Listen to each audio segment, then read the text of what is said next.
Sports fans of Real Talk and Hoops Insight, stay in the game with NBA legend Sam Mitchell. Now you can show your love for the In the Game podcast with exclusive merch from the In the Game online store. Coffee cups, caps, grab bold t-shirts, cozy hoodies, sleek thermal drinking cups, and more. It's all with that signature Sam Mitchell swagger.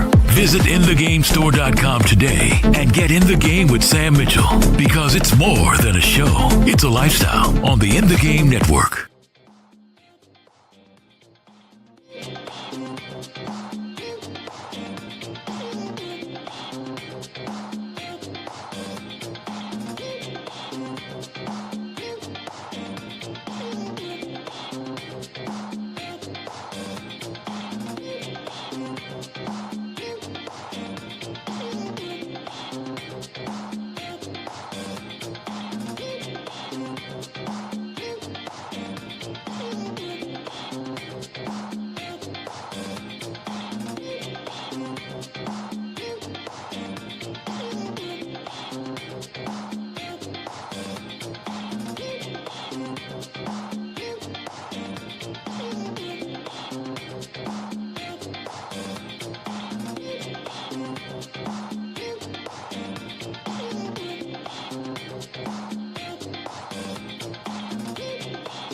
You're in the game for the next 30 minutes or a fraction more.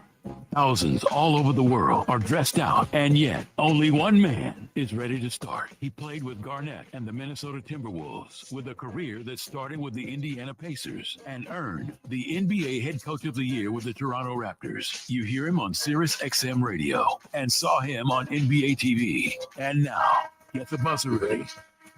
Start the clock. Blow the whistle. Right now, it's time. Welcome to In the Game. I'm your host, Sam Mitchell. Welcome. Don't forget to hit that like and subscribe button to In the Game Network. Hi there. How you doing, people? I'm your coach, Sam Mitchell. Welcome to another episode of In the Game. I'm here with my guy, my board ops guy, Nadi. I'm going to call him by his real Christian name, James Harmon, who his mother would appreciate.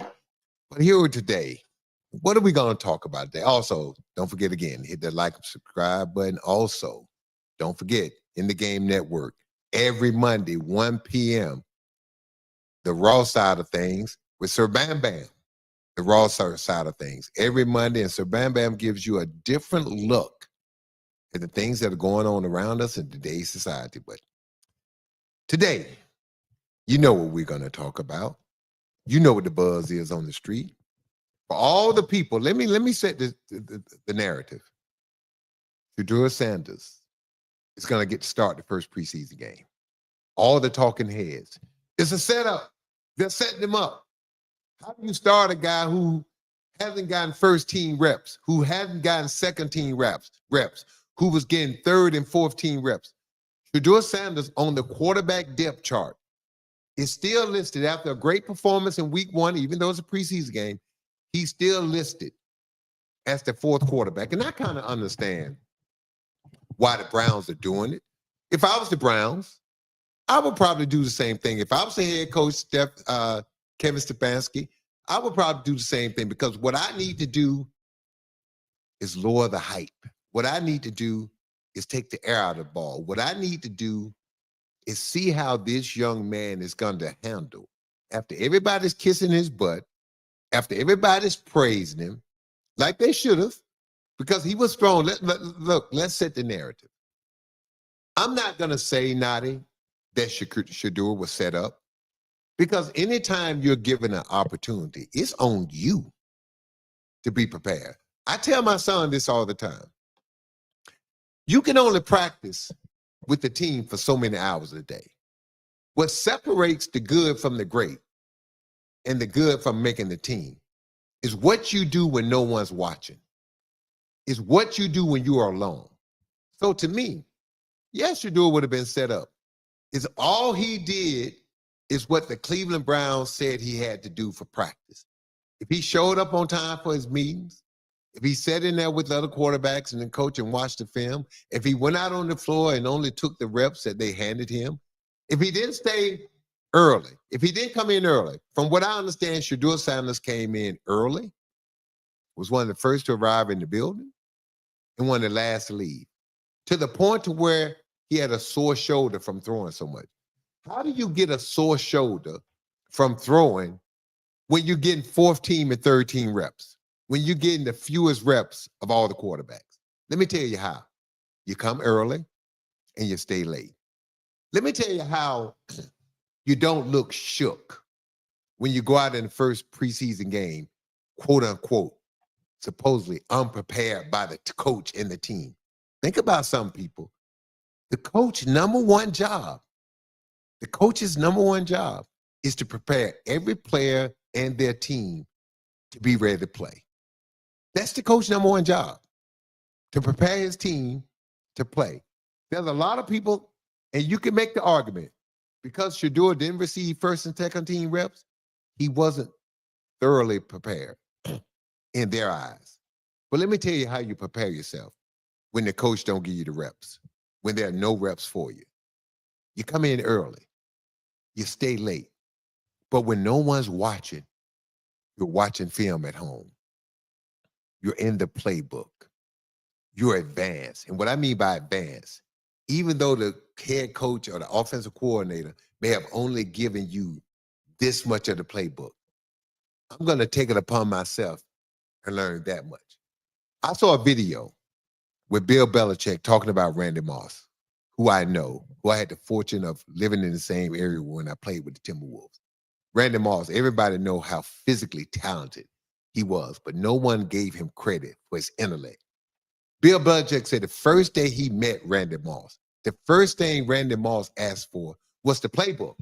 And Bill Belichick said, jokingly, well, Randy, you just got here, you just signed your contract. We're going to get you all that stuff. Randy Moss was like, no. Coach, you don't understand. I'm getting ready to play with Tom Brady.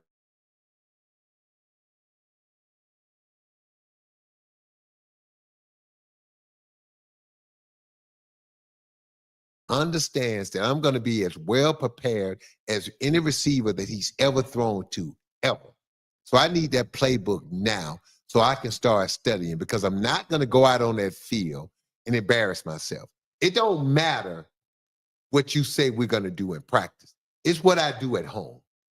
So Shedeur Sanders, coming from a football family, coming from Deion Sanders' loin, who understands football, Shedeur Sanders took that playbook home. And even though he was one of the last to leave, he studied that playbook. He prepared himself. He understood that whatever the Cleveland Brown coaches prepared for him, that doesn't mean the Carolina Panthers are going to be on that page. The defensive coordinator for the Panthers, he's got one job: to make the quarterback for the other team look bad. That's his job. That's what the other team do, because if I make the quarterback look bad, chances are we're going to win this game. So give Shedeur Sanders all the credit. He was put in a difficult situation with all the hype and the pressure surrounding him. All eyes were on this young man. Everybody. There were some people out there that were waiting for him to succeed, but there was just as many people out there that was waiting for him to fail. Give this man credit. He seized the moment. He didn't look at this as an opportunity to fail. He looked at this as an opportunity to succeed. See, life gives you a lot of things. It all depends on how you look at it. Yeah, a lot of people looked at it as if he was being set up because he didn't get reps with the 1 and 2 offensive team. But then others like me, who never was really given a great opportunities, you get to look when you are a third, fourth, fifth, sixth, seventh round pick, you get your opportunities. Excuse me. You get your opportunities in increments. You get your opportunities in small moments. You don't get all the reps in practice. You don't get all the reps in the game. You get 2 or 3 reps here, 3 or 4 reps there. And based on what you do with the little reps that you get, will determine how many more reps you get. So to give Shedeur Sanders credit, he took a difficult situation and made it into the best possible outcome that you can ask for. Now, what do you think about Shedeur still being listed 4th on the depth chart? I like it because if I'm the coach, now I get to see how does he handle this. The whole world been patting him on the back. Now I'm gonna kick him in his butt, even though he deserved to move up on the depth chart based on how he played. Let me see how does he take this. Let me see, Nadi, how does he deal with this? Come today, when everyone thought, and a lot of people out there thought he should be number 1 on the depth chart, the Cleveland Browns kept him at number 4. Now listen. Those are fanboys. Now listen. What Shedeur Sanders did, he did enough in that one preseason game to where if the Cleveland Browns was to release him, there'll be other teams ready to sign him. I can tell you right now, a team that needs him desperately after one preseason weekend. That's the Indianapolis Colts. Yeah, they do. I mean, look, you can talk about what you want to talk about, but the Indianapolis Colts need a quarterback. And right now, if Shedeur Sanders was in Indy, you give him 2 weeks, he'd be the starter. And look, I love Anthony Richardson upside, but let's do the math. What we're seeing, the guys that are successful, the young players coming into the NFL today, this is what you got to have. It's not about your physical abilities. Right. It's about your mental and how many games did you play in college. Look at this. All the young guys that are doing well in the NFL, Jaden Daniels had over almost 60 starts in college. Bo Nix played over 50 games in college, right? Shedeur Sanders played over 40 or 50 college games. You look at Anthony Richardson, 1 year as a starter, played 10, 11 college games, right? You look at JJ, the kid in Minnesota. Yeah. Right? Look at his limited reps. I'm going to say this. The guy that's being set up to me is JJ McCarthy. That's the big setup. The Minnesota Vikings are setting this young man up. First of all, and I touched on this a little bit last week. He was not given, he ran a pro-style offense. Yes, he had a professional coach in Jim Harbaugh. But what is Jim Harbaugh known for? Running the football. Right. Jim is not going to let you throw it 40 times a game or 35 times a game. Okay. Or 30 times a game. He's going to run it. And then at Michigan, J.J. McCarthy was used to playing with the lead. He wasn't put in tough situations. He wasn't put in 3rd and 18 very often. So to me, the guy that's being set up the most for failure is J.J. McCarthy. The guy that needs to sit is J.J. McCarthy. He don't have the reps, or he don't have the games played in college, and then he got hurt his rookie year. Right. So to me, that's the guy that's being set up. To me, the guy that people should not be surprised at how he played. People shouldn't be overwhelmingly surprised that Shedeur Sanders played as well as he played. Think about all the adversity that he had to deal with in college. Poor offensive line. Yes. Other than Travis Hunter, not a great receiver. All those receivers in the league and doing well. He had Joe Horn Jr. He had Will Shepard. He had LeJontay Webster. All these guys are about to make professional teams. Yes. So LeJontay Webster balled out with the Ravens. So he had receivers, but he didn't have offensive line. He didn't have running back, and he didn't have offensive line. So what do we hear? To be a great quarterback, you got to have time to throw, right, and a running game. He had none of that, right. And he put up unbelievable numbers. And so when you look at the things that Shedeur had to go through, he had to make himself a better quarterback. He had to be tough because he knew he was going to get hit. Think about something. In 2 years, he got sacked over 90 times. 95 times. 95 times. Now think about he that. led college in sacks. That's almost 50 sacks a game. Yeah. Now, how many games you play in college? 12, 13, 14? Right. And you get hit. Now, that's sacks. That ain't count the other 125 times you got hit. Right. That ain't count the other times you got hit. That ain't count the times that you tucked the ball and ran. Correct. So when you think about it, Shedeur Sanders probably in 2 years at Colorado, he probably took over 250 hits in college. That's a lot of hits. So that tells me he only played 2 years at Colorado. Yeah, so. but think about it. I say hits, almost 200 hits, though. Absolutely. Yes. And so for a quarterback, that's a lot. Yeah, so when you look at adversity, you look at all the pressure, and you look at all the attention that he got at Colorado, it did not surprise me. I expected Shedeur to go out there and ball out. I expected Shedeur to play well. Why? That's all we've seen since he's coming to college football. At Jackson State, right? He was good. At Colorado, he was good. He's been good at every level. And then people try to talk about his arrogance. Okay, I'm going to say something that people, non-athletic, non-professionals have to understand. Every professional athlete in every sport has a certain amount of arrogance. You have to. Correct. You have to have a certain level of arrogance in order to put yourself out there on display in front of millions of people. Think about something, Nadi. You got people who won't stand up and talk in front of 5 people. Mm-hmm. And you got to go out there and compete at the highest level in front of 60,000 people in the arena. Sometimes more. And millions. Right. Millions viewing you. Correct. And you put everything out there for people to see. Your best, your worth, how vulnerable you are, everything. How emotional, how mentally strong or mentally weak you are. Everything is out there on display. And this young man came through with fine colors. Now,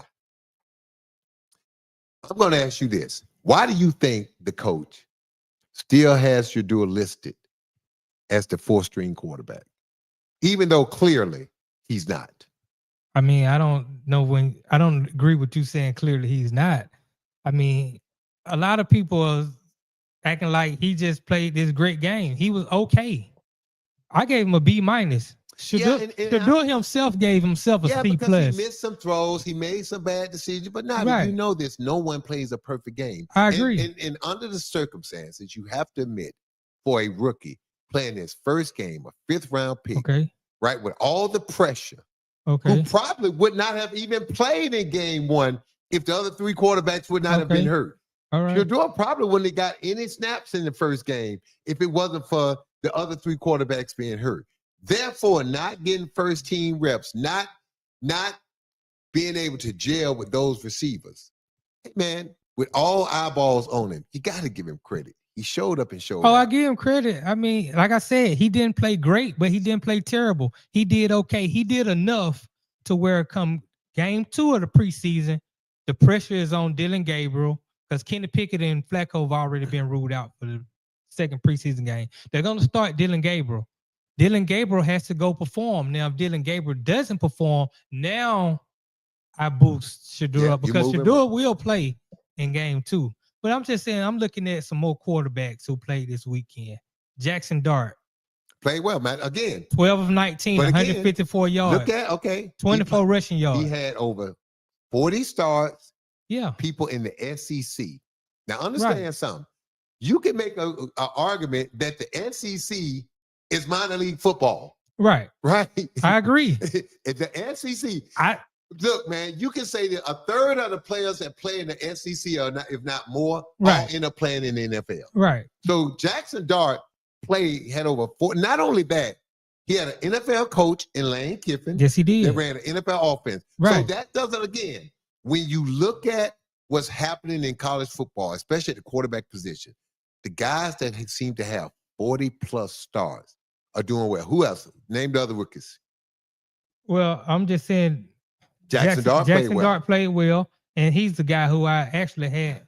In my opinion, Jackson Dart was the second best quarterback on the board. And you can after make the Cam argument Ward. for that because, again, look at the league in which he played in. He played Right. in a much tougher league than Shedeur did. Now, again, did he have better players around him? Yes, but he was playing against the best. Look, man, you Big Ten, you basically playing against pros. Right, I agree. I agree. To me, Jackson Dart did not overly surprise me because of where he came from, and he had success in the SEC. Right. So when Right. you look at, again, it goes back, quarterbacks who've had 40 to 50 to 60 stars in college, those guys are more ready to play, especially when you look at guys playing in the Big Ten or the SEC. Right. And as far as rookies go, I'll give him that. And that's why I give him a curve and do the B-. But I'm looking at the same game, Tyler Huntley, who they just got off the street. He went 6 for 8 for 51 yards and a touchdown. So what I'm saying is he did okay. He didn't turn the ball over. He didn't look flustered. Like you said, he looked composed. He looked like look, if I had turned the game on and I didn't know it was the first preseason game, and I looked at this game in the second quarter, he looked the part, right? He passed the eye test. The movement, the size, right, the decision-making, the running, knowing when to run. Now, did he make some rookies mistakes? Of course he did. Look, he ran when he didn't have to run. The guy, he ran, he retreated. His first read was wide held on open. to the ball sometimes long, but again, right. Think about two sacks. Think about this. We're talking about a guy that don't get reps in practice. He gets minimal reps. He gets minimal reps, and right. then you're talking about a guy, if he wants to get really reps, he's got to go to receivers who don't get a lot of reps and say, look, meet me before and meet me after practice so we can work on something. And we talked about this last week. I said he's going to start. He's going to get the first team. Then he's going to start playing with the second and the third string. Yep. He starts the game off, first drive, 3 and out. Yep. Second drive, he gets nothing. Then they have Carolina had the punt fumble, and they got the ball right there at the goal line, which led to him having his first touchdown pass. But he also said so he had early to get on, the rhythm. right? So early on, it wasn't strong. But his first 2 drives, he was 3 for 7. But when you haven't played a lot and you're not getting reps, you're supposed to have a little rust. All right, this is the thing that I love. He started out slow, and as the game went on, he got better. See, that's what I want to see. Do you want to see your quarterback? Because most plays in an NFL game, the first series or 2 are scripted. Right. Right. The quarterback knows we're running. If we get a first down, we're running these plays. They're scripted. Right. After that, it's reading what the defense does and adjustment. It's scripted. He started out slow, but then when you take the script away, and now the offensive coordinator calling plays based on what he think you can do, based on what he think the defense is doing. Right. That's when you want to see your quarterback get better. I want to see my quarterback get better as the game progresses. Because as the game progresses, the game becomes more important and it hangs more in the balance. I want to see what does he do when it's time to win the game. Right. I want to see more. I mean, he only completed 1 pass outside the numbers, and that was to a slot receiver on a broken play. But again, a lot of NFL plays are broken. You have to be able to do that. And I give him credit for it. It was his best throw of the night to Floria, who later got cut because he bobbled the punt. But that's not here to there. But my whole point is... Well, hold up. What does that tell you? How crucial these moments are. You just made a statement. This guy, receiver, caught a touchdown. Well, he didn't catch a touchdown, but he caught a pass across the middle for Shedeur. But then he made a mistake and had a fumble. And what happened to him? He bobbled the ball earlier in the game. Now, what happened to him? He got cut. Now, think about this, people.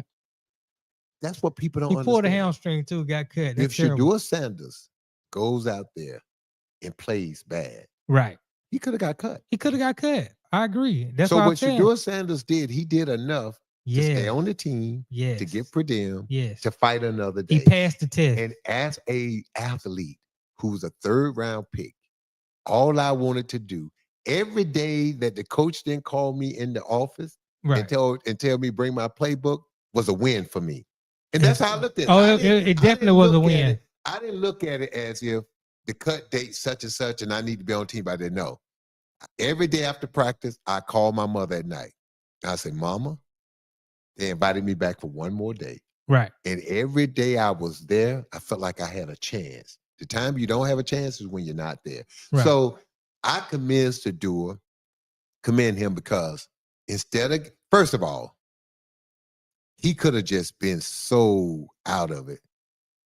A lot of people had him being a second quarterback or third quarterback coming off, Right. and he didn't get drafted to the 5th round.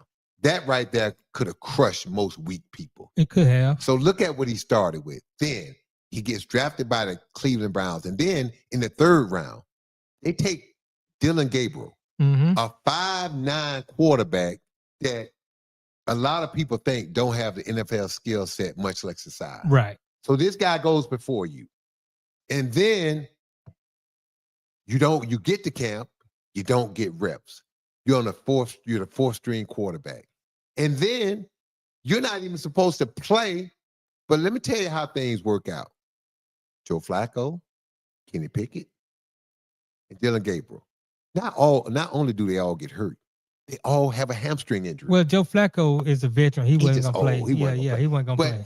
They're going to give him an injury. So let's just say whatever you want to pick. Right. And you look at this guy, short week, gets the nod, gets the opportunity to play, and he handles himself well. Look. Yes, he did.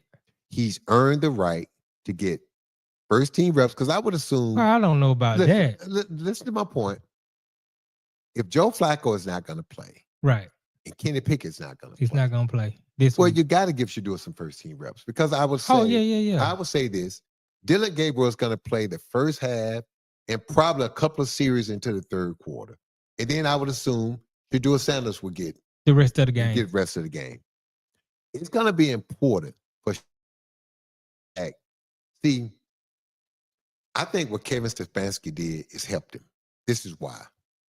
Let's just say he played great. Everybody patting him on the butt, kissing his butt, patting him on the back. Mm-hmm. Let's say he gets to start in week 2. Now the hype is, he gets to start in week 2. He must going to be the starter. Now look what happens. Your head gets big. He started listening to all the noise.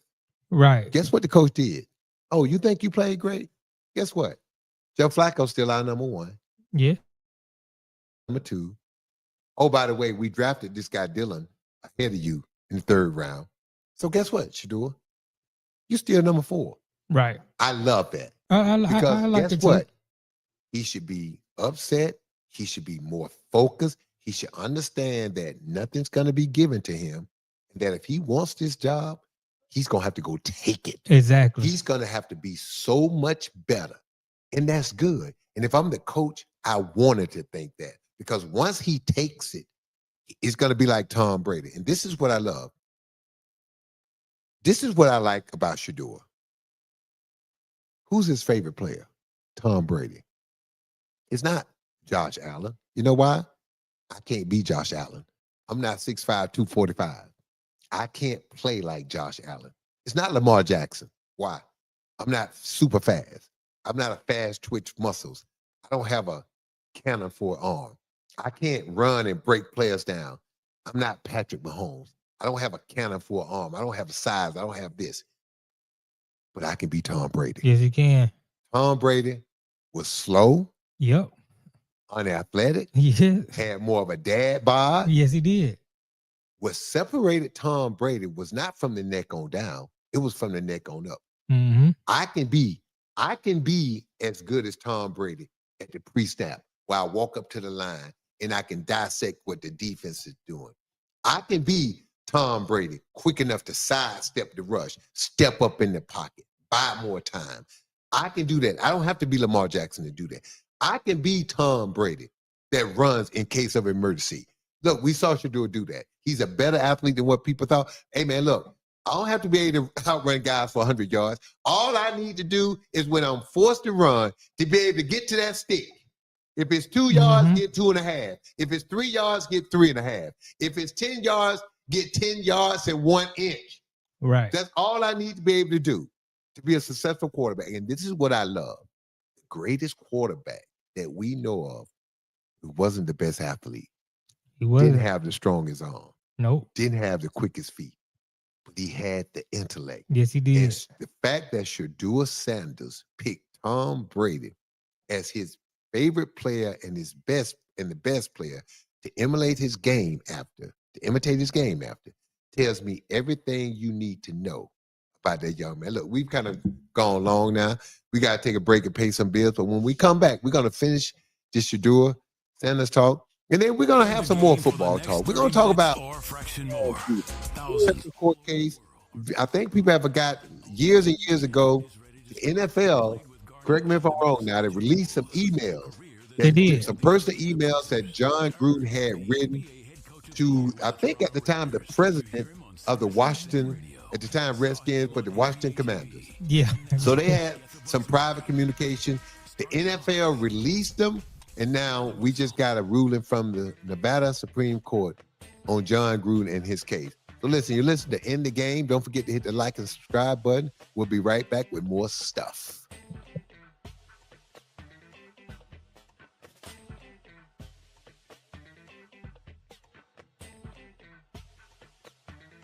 Sports fans of Real Talk and Hoops Insight, stay in the game with NBA legend Sam Mitchell. Now you can show your love for the In the Game podcast with exclusive merch from the In the Game online store. Coffee cups, caps, grab bold t-shirts, cozy hoodies, sleek thermal drinking cups, and more. It's all with that signature Sam Mitchell swagger. Visit InTheGameStore.com today and get in the game with Sam Mitchell, because it's more than a show. It's a lifestyle on the In the Game Network.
You're in the game for the next 30 minutes or a fraction more.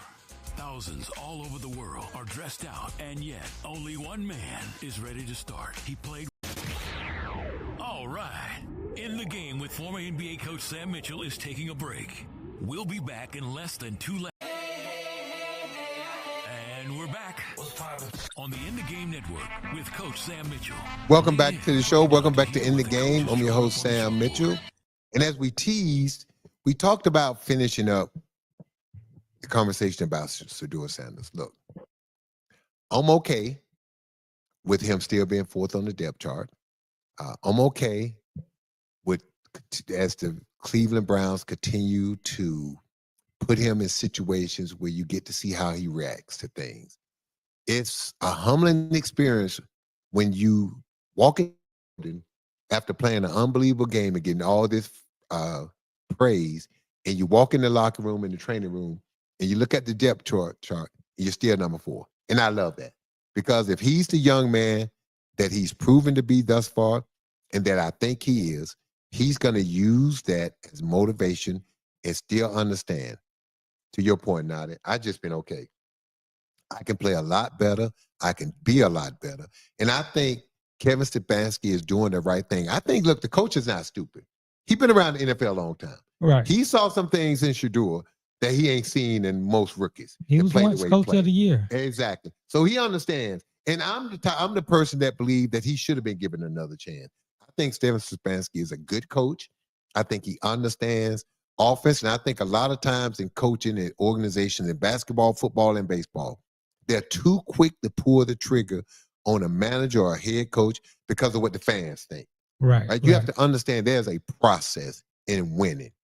And it takes time to develop a winning culture. And when you have lost year after year and you have decades of losing, no one person in 2-3 years going to turn around. Look, man, if you've been losing for 20 years, I'm going to just turn around and in 1 or 2 years going to change it. No. It's ingrained. And what people don't understand is more ingrained because the one constant with all this losing in most cases been what? Ownership. Well, they got it. Jimmy Haslam probably been on the team now for about 8 years. Yeah. But Stefanski, I mean, Baker's second year in the league, he led them to the playoffs. Exactly. And they beat Pittsburgh. So he has a playoff win and under Cleveland his belt. shouldn't have came off of Baker Mayfield. Right? Baker did some immature things. But that's what young players do. Yeah, but performance wasn't there. But not. Was subpar Hold up. too. It was good enough to get you to the playoffs. Yes, but okay. you now gotta hold up. consistent. Look at all these teams. But again, he's young. Right. Look at Baker Mayfield today. And again, players are gonna have down years. This is the thing that blows my mind about the NFL.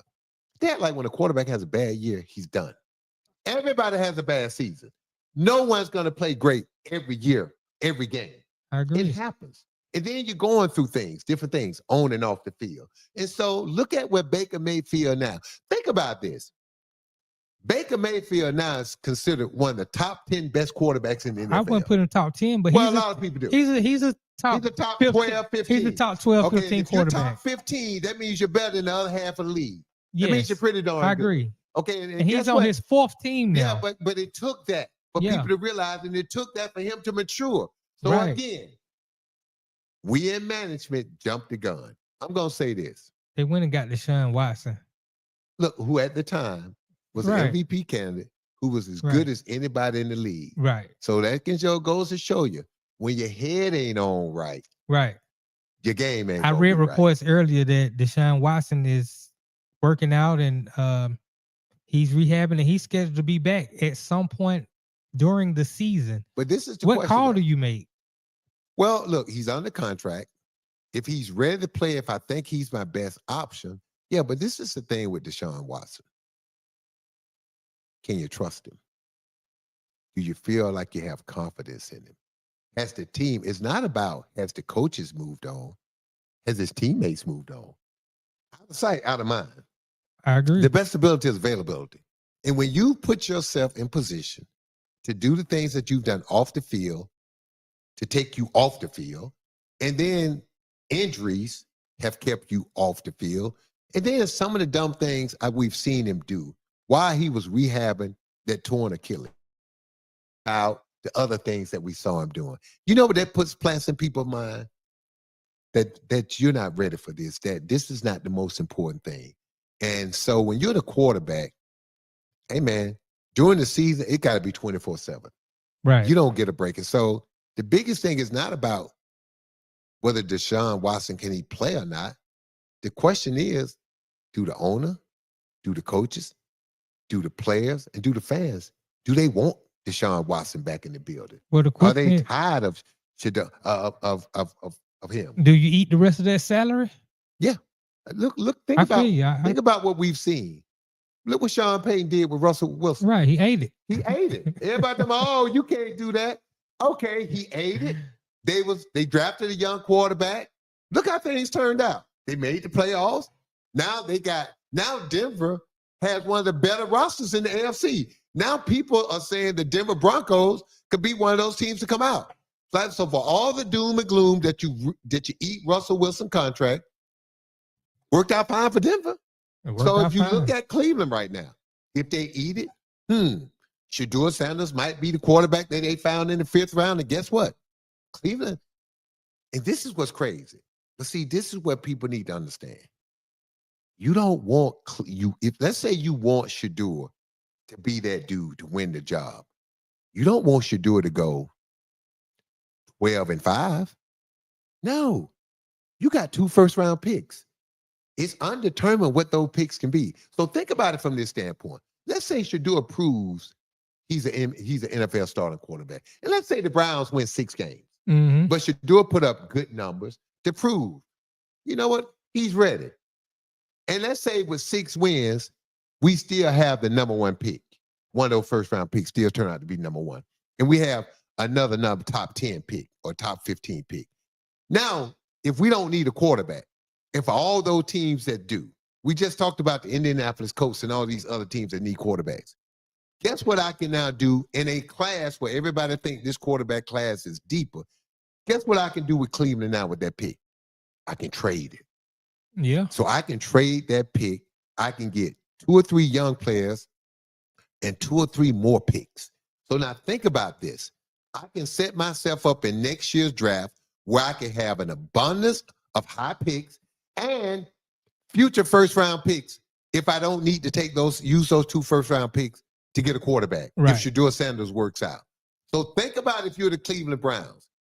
Man, you should be hoping with everything in your being that what you saw in the preseason game 1 with Shedeur Sanders is legit. Because if it's real, think about what I can do. We can go from winning 6, 7 games in Shedeur rookie season to being a team, if we draft right and use free agency right, we can go from being a team on the outside looking in to that team that could be an NFL contender. Let me say this. It can happen overnight in the NFL. It can. If you get that quarterback situation straightened out. It can. Let me say this. I watched Colorado football. I'm a Deion Sanders fan, so Colorado is my team. I watched every game. Now, look, I'm an every SEC game guy. I'm a play. Georgia guy. For the SEC. I pulled but you for weren't Shedeur. born in Georgia. Yeah, I was born in Georgia. Okay, well, I we just ain't gonna don't count. root for Georgia because I understand. I got a pass there. But Shedeur, I root for him. I don't want him to be a good quarterback. I want him to be great. I want him to be an all-time great quarterback. With that being said, when I talk football, I talk with objectivity. Who to say Cleveland doesn't want to see Dylan Gabriel come out here and be great and show that he's the quarterback? They took him in the 3rd round. Of course, they want him. Look, you want your draft picks to show up and show out. You want them to play well. All right. So I'm not sitting here saying that Cleveland is hoping Dylan Gabriel play good or bad. I'm indifferent. Obviously, if I'm Cleveland, I want him to play well. But guess what? It don't matter what I want. Right. What matters is what happens on the field. That's what matters. So right now, I can check the box. We made a great pick in the 5th round with Shedeur Sanders. So I can check that box. Now we're going to find out in the 3rd round, did we make a great pick? We're going to find out. So let's say Dylan Gabriel plays well. So this would be a great problem to have. A 3rd round and a 5th round. We trade Kenny Pickett or we release him. We start the season with Joe Flacco. They just traded for Kenny Pickett. Come up, man. Look, dude, one thing I've learned about the NFL, until you get the quarterback situation right, you don't have a team. Right. I don't care if you You're got right about that. a guy that sacked the quarterback 35 times. I don't care if you got a cornerback that had 15 interceptions. I don't care if you got a left or right tackle that don't give up a sack. If you don't have a damn quarterback that can play, you're not going to win.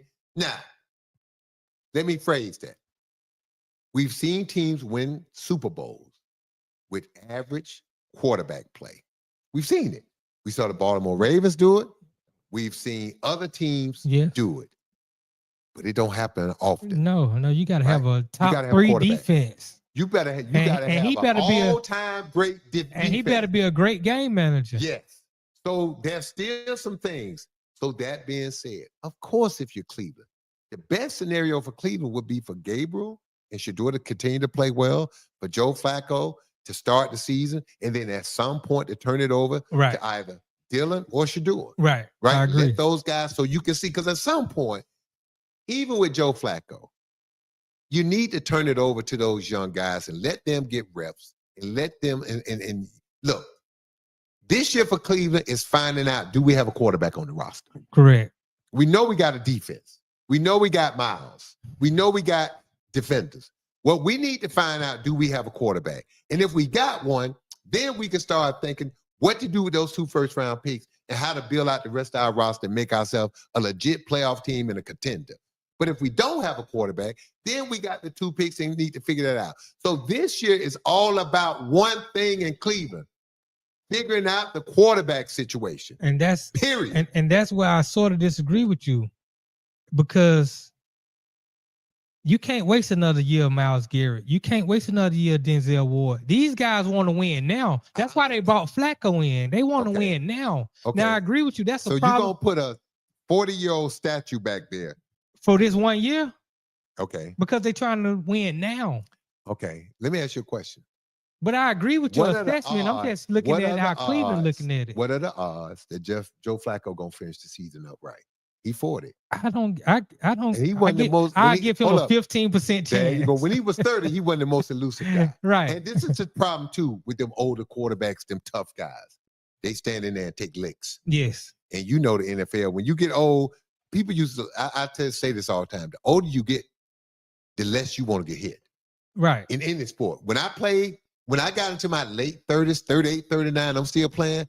Man, I couldn't take them hits like I used to. Right. You know, I used to get hit with an elbow or get hit with a body shot and just shake it off and didn't even think about it. I got hit now. When I turned 38, oh no, I felt that the next day and the day after.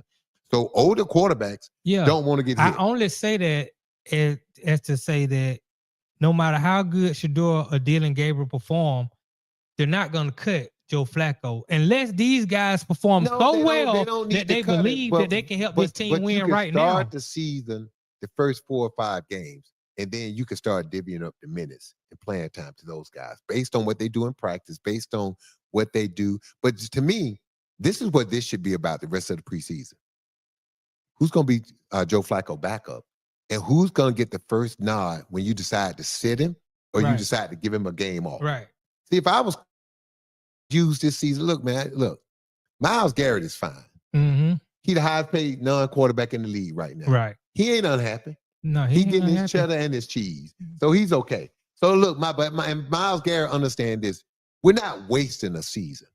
We're not wasting a season if we found out we got a quarterback in this year's draft and we can use our draft capital next year to fill out this roster. Think about what Cleveland can do, people, and say it again. They can go from being a mediocre team to being a great team. Right. With the draft capital they can get after this trade. Now, look, all that being said, we both agree that Shedeur played well. We both agree that Shedeur gave himself an opportunity and a chance to play in the next preseason game.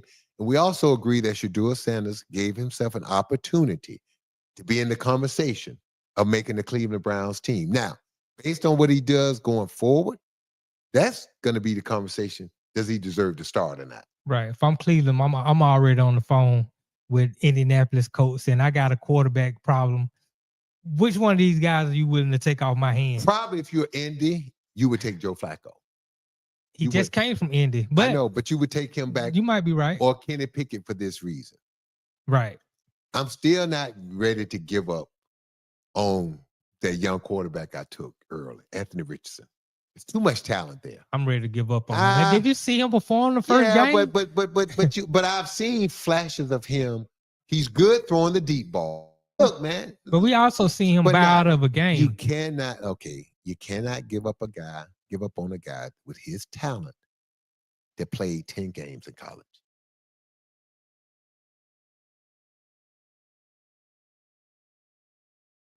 Not the Rams, but the Chargers. Who did they bring in? Trey Lance. That's right. And Trey Lance, now think about this. Trey Lance is only 25 years old. Right. He's a freak of an athlete. Okay. All right. He's been sitting and watching. And what we've seen, you learn because you mature. The game slows down for you. Jim Harbaugh saw enough in Trey Lance to add him to that roster. He don't need him to play. But think about it. If my quarterback stay healthy this year and I get him and I keep him in my system, and he's working in practice and he's learning. One day when I do, think about it, dude, to have him, if he can turn out to be your backup quarterback, Trey Lance, look at all the things you could do with a physical specimen like that. And think about this. Think about the packages. He can hold a clipboard. Think about some of the packages I can put in down near the goal line. I don't want to get Justin Herbert hurt. I can roll out him and he can run it and he can throw it. He's good enough to do that. And think about the pressure. So I'm just saying, when you have a quarterback like Anthony Richardson or some of these other physical guys, okay, there's packages and things that you could put in that creates more work and more time for your opponents, especially those DCs. That's all I'm saying. Don't give up on a guy that's 6'5", 235 pounds. That's a rock. Yeah, they got a guy in New Orleans who played just like that. Taysom Hill. If you want to give him the Tim Tebow package, I'm all for it. But I don't want him. I do not want Anthony Richardson throwing my football. Okay, well, you're saying that now, but look, I'm man. saying, Look, man, it's early. Look, Hail Mary time, yes. Look, man, we got to move on, man. Look, we got to talk about this John Gruden thing because I don't know how I used to be a fan of John Gruden. Me too. And when you read some of the things that was said in those emails, so let me refresh people's memory. All right, John Gruden was coach of the Las Vegas Raiders, and he is suing the NFL. And what happened? John Gruden won a key legal battle in his lawsuit against the NFL, and the Nevada Supreme Court ruled that his case against the league, stemming from leaked emails and subsequent, which caused him to resign as the Las Vegas Raiders coach. This is what the NFL wanted. They wanted John Gruden case to be arbitrated by the NFL. And what the Nevada Supreme Court said, no. John Gruden case should go before a jury. John Gruden case should be judged by his peers. This is huge because we all know, or we can suspect, that if you go to arbitration with the NFL, it's Dak is stacked in the NFL corner. The NFL, Roger Goodell is the arbitrator. So if you go before arbitration in the NFL, the guy that gets to decide your fate is the commissioner. Now, who does the commissioner work for? The league. Who owns the league? The owners. The owners. Okay. Correct. So you may have won something, but you weren't going to have a chance to win near as big as going before your peers. And so this is what John Gruden said. The core of the case revolves around emails sent by Gruden during his time as an NFL commentator, which contained racist, homophobic, misogynistic language. These emails were leaked during an investigation into the Washington Commanders. Now think about this. The NFL was investigating the Washington Commanders and their owner. And yet, during their investigation, they uncovered these emails that was going back and forth between Gruden and, at the time, the president of the Washington Commanders. And what Gruden is saying is, those are private, personal emails. That the NFL did not have the right to oust him and to let those emails come out to the public. And you know this, Nadi. Once those emails came out and became public, it was over with. It was just a matter of time before Gruden had to step away. So is Gruden trying to recoup the money? Because remember, Mark Davis had just gave him a 10-year, $100 million contract. Of course, he's trying to get. He's suing the NFL. He's trying to recoup the money, and he's trying to get more money because what he's saying is those things should have been private. And according to Nevada Supreme Court, they're also saying that. All right, and this ruling is significant because it's giving Gruden more leverage in settlement talks. So this is what I think going to happen. The NFL is going to want to move away from this. The last thing, if you're the NFL, that you want to be talking about is what? Racism? Homophobic, misogynist stuff. That's the last thing in this day and time that you want to be talking about. The NFL does a great job of marketing to everybody. The NFL does a great job of marketing to everyone. And so when you look at what the NFL and what they're about, I can say this, Nadi. I think the NFL was waiting to see how the Supreme Court of Nevada was going to rule. Now that that ruling has come down, I think we're going to see a settlement. I think for the NFL to start negotiating with John Gruden, because think about it. Do you really? John Gruden is wrong for the things that he Right. said in those emails. Correct. But a lot of people say stuff in emails that they think is private that no one else has never seen. So this is what I'm asking you.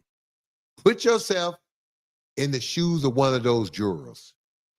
Would you want everything that you text or in emails? Would you want everybody, the public, I to see agree it? with you 100%. There you go. Now I'm just saying. Now think about it. We all would be labeled as something or this or that Right. if people had access to everything that we've emailed or text. Right. Right? You We right. all ain't none of us You squeaky right. clean. You catch anybody on the bad day, You right. there's no telling what come out their mouth. Right? I agree. Now, does that determine who and what you are as a person? Yes, No. it Hold up. does. Now I read something. I read a quote one time. Do you want to be judged on your worst day of your life? Listen to me carefully.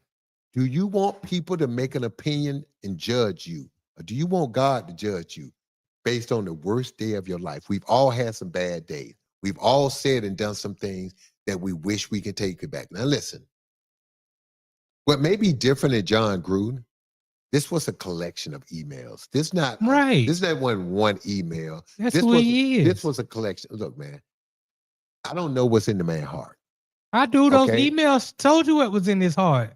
What you Hey, do now- in the dog, it will come out in the light. But that's who you are. But people When you- also say when people are intoxicated, whatever comes out of a drunk mouth is his or her true feeling. Right. I don't know if I necessarily agree with that because in my youth, I've done some stupid. I picked a lot of fights because of alcohol, because of Jack Daniels. Right. Was in my back pocket. Me too. I've gotten into a lot of fights because Jack Daniels made me brave. I've gotten into a lot of altercations because after drinking that Jack Daniels, it made me believe I was tougher than what I was. Now, again, all because of that Jack, that liquid courage. Right. So we've said and done some dumb things. I'm just saying now that, look, there's a lot of people who've played and been around John Gruden. A lot of African Americans who've been around John Gruden and to this day will vouch for him. I want that same energy to be. I agree with you. Don't get me wrong. I agree with you 100%.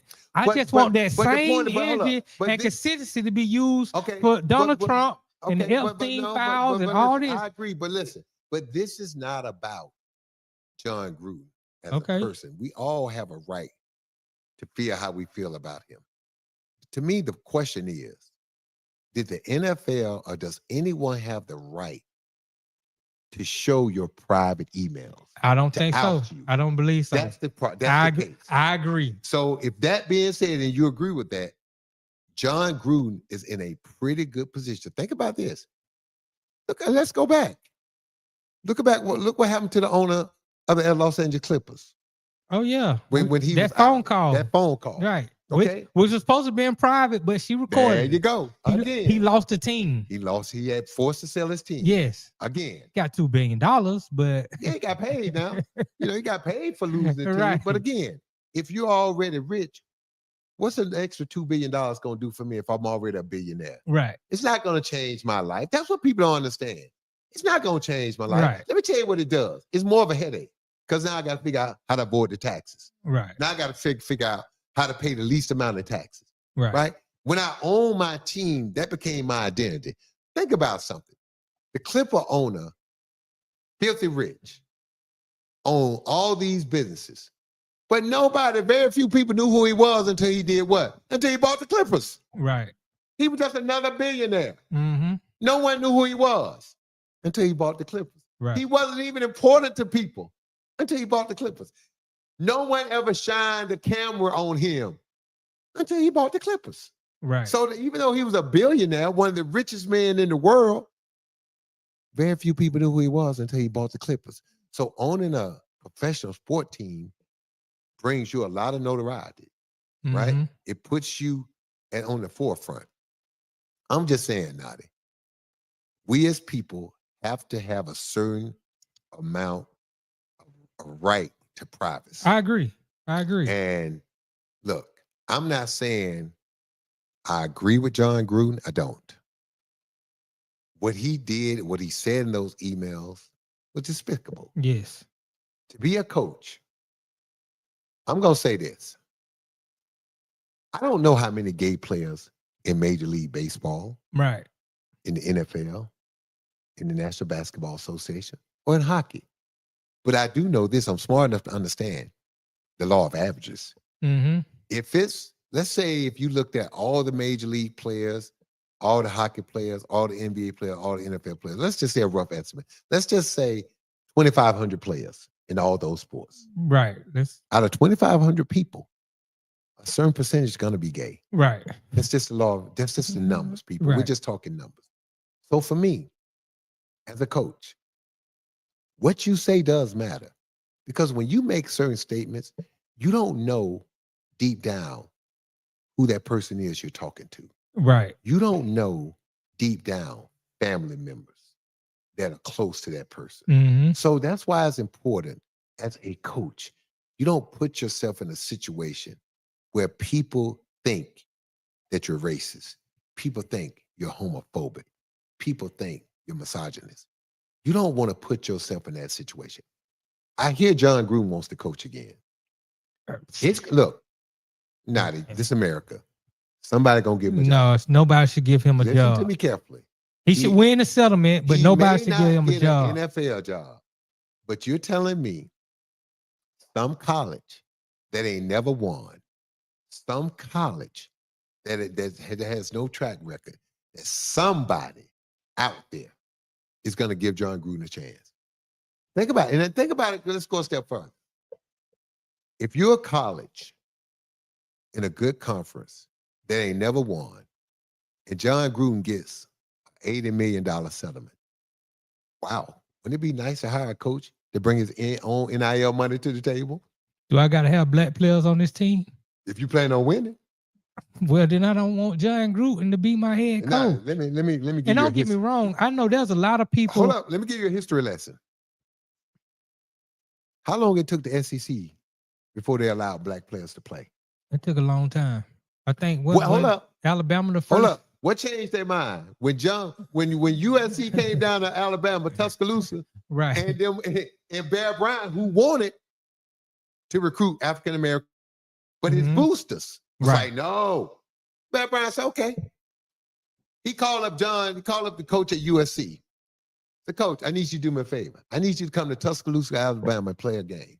Coach said, okay. When those fans saw in real time what African-American players were doing to the white players, guess what they decided? We need some of them on We the team. need some of that flavor. Yes. We need some of that speed. Right. And now look at today. Now that in 1981, when I graduated from high school, one of my closest friends, 2 years older than me, was the #1 quarterback in the state of Georgia. Clemson, Michigan, all the teams in the Midwest was recruiting him. All the SEC schools told him they wanted him, but he had to change position. Now, because of pressure, he went to Georgia. Herschel Walker was there. And he ended up playing in the NFL. But guess what position he switched to? What's the position when they don't want to play your quarterback? What's the next position they put you at? Cornerback. Cornerback, DB. right. Safety. So my friend ended up playing 4 or 5 years in the NFL as cornerback, had a good career, but then 6'3", 220. And when I say a rocket, this guy was also drafted in the major league as a pitcher. This guy, I often talk to my friend, do you ever wish you would have went to school in Midwest? And I believe he'll never say it because he went to Georgia, graduated from Georgia and doing well in the state of Georgia. But I have to believe there's a part of him that would have liked to know, could he have been an NFL quarterback? He had the arm, he had the intellect, he had the size, he had all the tools, but he didn't get the opportunity because when he went to Georgia had Herschel Walker. They didn't need a quarterback to throw it 25 times a game. They had Buck Bellew who threw it 10. They just turned around and gave the ball to Herschel Walker. My point is, somebody's going to give John Gruden another chance. Look, man, and I've seen this. I've seen former players who've read all this stuff and read those emails that still vouch for him. That they'll tell you to this day, John Gruden is not racist, and he's not homophobic, and he's not misogynistic. Now, they'll say that, but to your point, look, man, all I can go by what came out your mouth. All I can go by is when you took that phone or that computer and you sent those emails out. People have to understand, when you hit send, that's who you are. That's how people gonna think. I believe John Gruden is a professional. And you know this. You work with a lot of professionals of all different colors, creeds, sexual, however they view themselves. However they roll. And when you're a professional, you have to be able to work with everybody. Yes, you and do. get the job done, get your money, and go home. Unfortunately for John Gruden, when those emails leaked, it showed a side of him that wasn't professional. It sure did. And that's what the problem is. That can happen to a lot of people. That would keep him from getting an NFL job. Right. I don't know if it'll keep him from getting a college job. Think about something. Who was the coach in college that got caught at a fraternity party? Oh, that was was that Larry. What's that guy name? Can't remember the guy. Bruce Pearl? No, it wasn't Bruce Pearl. This coach, I think it was at Iowa State. Oh, Eustacia. Yes. Was caught. Now right. Think about this. At a fraternity party. Yeah, drinking brew with the kids, talking to sorority girls. Yes. The coach. Larry Eustacia.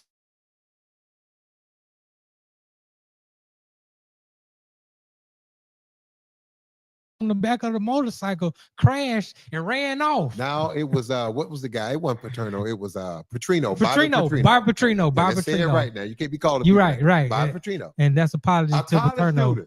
Yes. Did he get another job? Yes, he did. A coordinator? Yes. May not got another head coach, job coordinator. Right. So now that my point is this: there's going to be a desperate team out there that when they look at John Gruden will make the rounds of apologies. He's done that. Mm-hmm. He will continue to apologize. Right. But somebody out there that need a coach is gonna get. You're probably right. Somebody gonna give him a chance, man. Look, we got one more segment. Before we got one more thing. Look, we gotta take a break here, pay some bills. But look, and don't forget to hit that like and subscribe button to In the Game Network. And don't forget every Monday at 1:00, like the raw side of things with Sir Bam Bam. Yeah, we're gonna take. We got to talk about one more thing. This is going to blow your mind. Okay, come back. All right. We're going to take a break, pay some bills. We're going to come back with more stuff. You listen to In the Game. I'm your host, Sam Mitchell.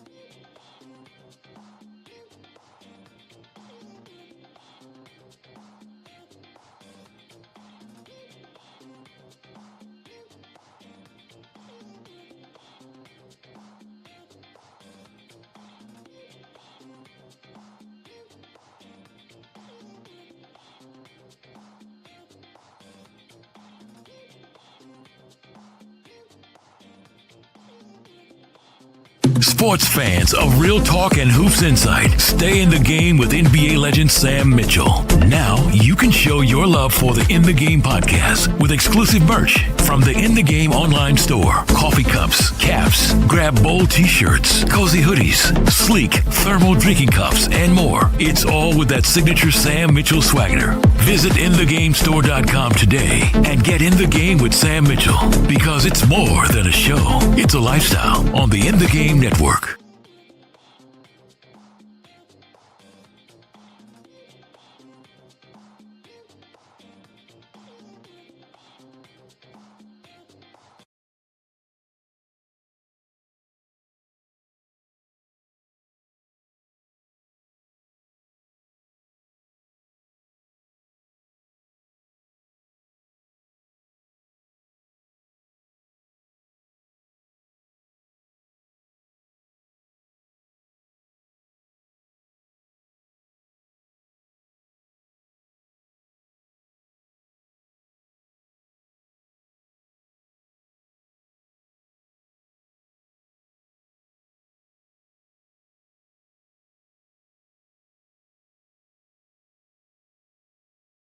Not allowing this moment, but accepting this moment to be more. And so my only thing is I want to be more not even just for myself, for my family, for my fans, and overly appreciate y'all supporting me and showing up and even holding me accountable to being my best self. So more than anything, I refuse to my family, for my fans, and overly appreciate y'all supporting me and showing up and even holding me accountable, my best self. So more than anything, I refuse to run away. But not refuse to run, but I refuse to run away, but face everything that comes to me head on because everything on the other side is greater, but you got to go through in order to get there. So I'm Sha'Carri, y'all. I appreciate y'all, and one love, much love, and y'all be blessed. Welcome back to In the Game. That was Sha'Carri Richardson, the track star, U.S. Olympian. I think you all are aware the incident that was caught on the camera, security camera at the airport. I don't know which airport she was in. She was in the airport with her boyfriend, and they looked like they were going somewhere, Naughty. And they get into an argument, and she gets physical. You can see on camera shoving him into the wall. Did she throw a couple of blows at him? Did she put them hands on him? Putting hands on. She throw headphones in it. Yeah. Now and look. First of all, I want to give her boyfriend credit. Christian Coleman. He showed what a real man does. I've been watching videos when women have been aggressive with men and even been physical, and men have turned around and laid them out. And the comments that I'm reading have been shocking. Over 90% of the comments are in favor of the guy laying a woman out. Look, man, I'm not saying in this world of equal opportunity. Right. But I'm still kind of an old school guy. Me too. My father raised me, you don't put your hands on a woman. Right. Now, if a woman attacks me, I would like to think at my size and my strength, I can subdue her and hold her off or get her off me in a manner where I don't have to be as physical as throwing punches at a woman in her face. That's the thing. I was always taught, as a man, you walk away. Now I've been in a situation when I was in junior high, a young lady attacked me. Mm-hmm. Her and my sister got in a fight. I broke the fight up. And as I was walking away, she started hitting and punching and kicking me in the back. Right. And it was down the street from my house. And when I turned around and my father saw that look in my eye, she was about to get the business. And my father yelled my name. You better not hit that girl. Even though she earned it, because she hit me, she punched me several times and kicked me several times in the back. Mm-hmm. And I was livid. And I wanted to put some hurt on her. Right. But my dad reminded me of, one, would you want someone to hit your sister or your mother like that? And I said to my dad, well, Dad, why don't we teach my sister don't act like that. Right. My mother don't act like that. And I didn't understand at the time, but my dad made me understand the physical attributes that a man, that you have to be careful where you hit a woman. You know, you can hit a woman or kick a woman in a place that can hurt her, that can cause her not to be able to reproduce, to have children. It's a lot of things, but I'm just saying it's a lot. There's a place a woman can hit you. Yeah, but my point is this. Right, I get your point. I was just raised. Now, that's how I was raised. So I want to commend the young man on not being physical back. I'm not happy with her. First of all, you said something off air.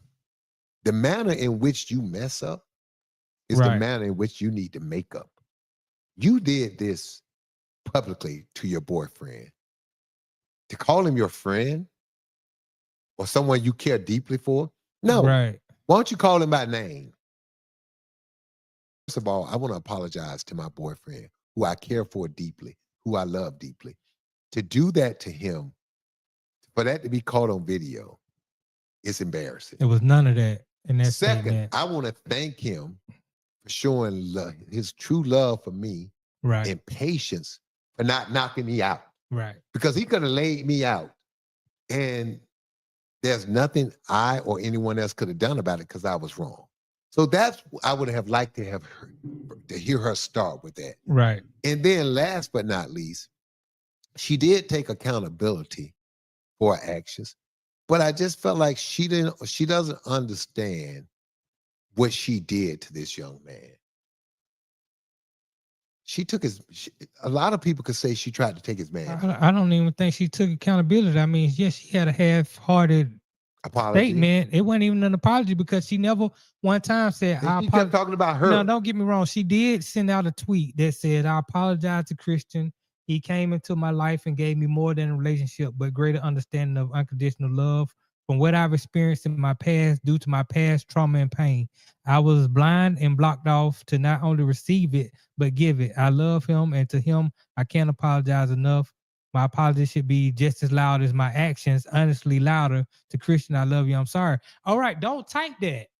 Don't send that in the tweet. I agree. Say that publicly on, the way camera. you just said all that other stuff publicly.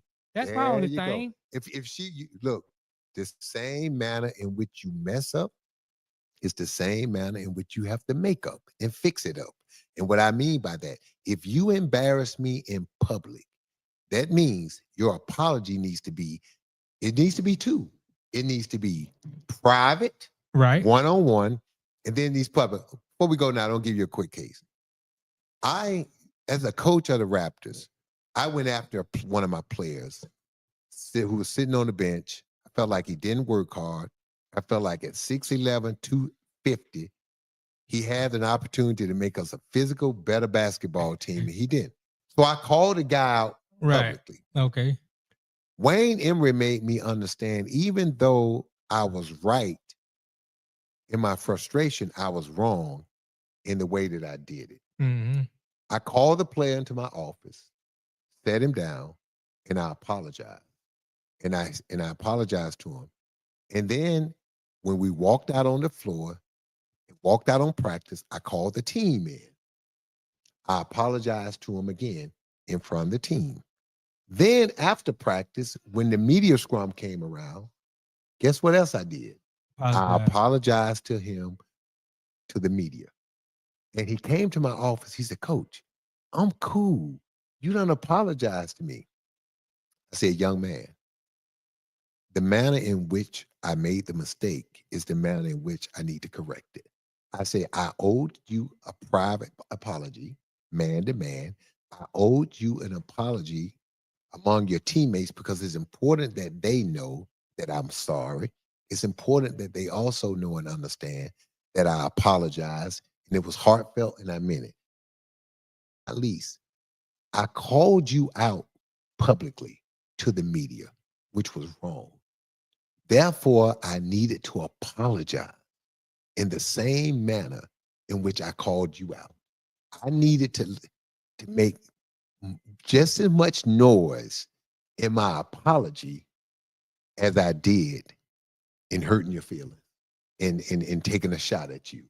And I was able to survive that, Nadi, because the players respected me. Look, players make mistakes. They understand it. Coaches make mistakes. They understand it. But it's not about necessarily the mistake. It's what you do to correct it. It's how you correct it. Look, man, when you call yourself standing up in front of the media, being a man, being a coach, stand up in front of your players, being a man, being a coach, and you put your foot in your mouth, that same enthusiasm, that same vigor, that same toughness, stand your butt right back up in front of them players and apologize. The manner in which you make a mistake is the manner in which you need to make that mistake right. I'm a firm believer of that. And so to your point, Nadi, I like the text that she sent out, but I would have preferred, like she made a statement on video, give that same apology on video that you tweeted out. Yeah, they need to go back to that airport and do that. They need a replay.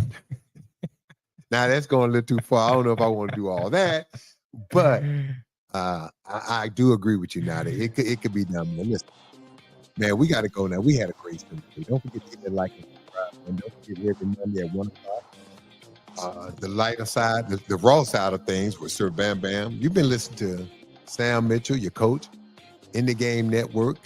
Don't forget to like and subscribe and listen. I always leave you with something. Don't hate the game, people. Don't hate the player. Hate. If you're going to hate anything, hate the fact that you're not giving your all, you're not being your all. You want success in life, be prepared to take this life on, face forward. Don't shy away, don't back away, don't back down. Meet every challenge head on. Don't hate the game. Hate the people that don't know how to play the game. You've been listening to In the Game. I'm your host, Sam Mitchell. We'll be back with you next Tuesday.